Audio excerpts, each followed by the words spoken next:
Griselda Blanco, the legendary Colombian narco queenpin, had 4 children with 2 different men.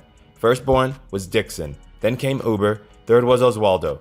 She had those 3 with her first husband, Carlos Trujillo. And finally, she had her 4th son, Michel Corleone Blanco, with her 3rd husband, Dario Sepulveda, in 1978. Want to know what happened to all 4 of Griselda's children? I'll let you know right now.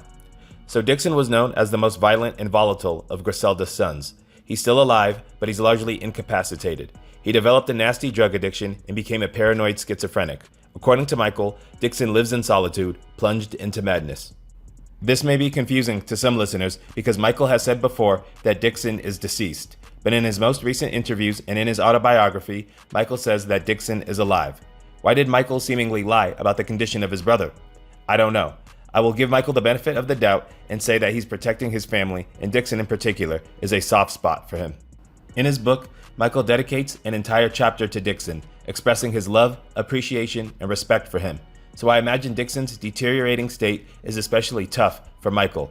Michel looked at Dixon as a fatherly figure growing up, since Michel's own father was brutally executed in front of him when he was just a child. I presume Dixon is somewhere in Medellin currently. An article I read about Griselda mentioned that he was in contact with his mother in Medellin until her death in 2012, although he was in very bad shape due to his drug habit. His current whereabouts have not been publicized. I will respect his privacy. Wber was the most level-headed of Griselda's sons. I liken him to a gentleman narco, one who didn't look to harm people. His approach to conflict was much more peaceful than Dixon, for example, who would kill people at the drop of a hat. In his autobiography and interviews, Michel says nothing about Wber ever hurting a soul. All the details about Wber describe him as being a laid-back guy who was more worried about money and women than being violent. So it came as a big shock to the family when Wber was killed in 2001 in Medellin in a spectacular hit ordered by a longtime family rival named Papo Mejia. The details of the incident are quite gruesome. He was ambushed by several men who lit up his truck with high-caliber weapons. I described the attack in another video I made about the life of Wber. The link is in the description. Oswaldo was set to become the leader of the family. He was the primary strategist and was known for being brash, aggressive, and open-minded in the sense that he embraced working along with Black Americans, which was unusual at the time for Colombian narcos.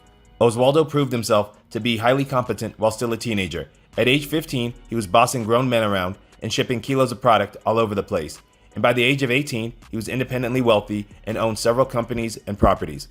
He lived an extravagant life, and he rubbed shoulders with people such as Michael Jackson, Prince, and Eddie Murphy. Oswaldo was respected at the highest levels of the drug trade as he reported directly to Pablo Escobar and the other brass of the Medellin cartel. Oswaldo was murdered in 1992 in Medellin. It's still not clear exactly who ordered Oswaldo to be killed or why. I get into the details of his death and the possible motives in a video I made about his life. That link is also in the description.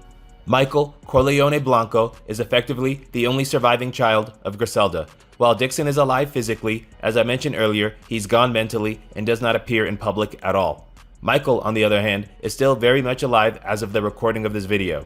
He's been on TV programs such as Evil Lives Here and Narco Wars, among several others. He's active on social media and has given several interviews about his family and his life, especially since he published his autobiography.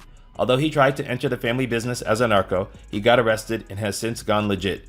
Here's to continued success for Michel. So there you have it, a brief summary of what happened to each of Griselda Blanco's sons. What do you think? Am I missing any details? Let me know in the comments.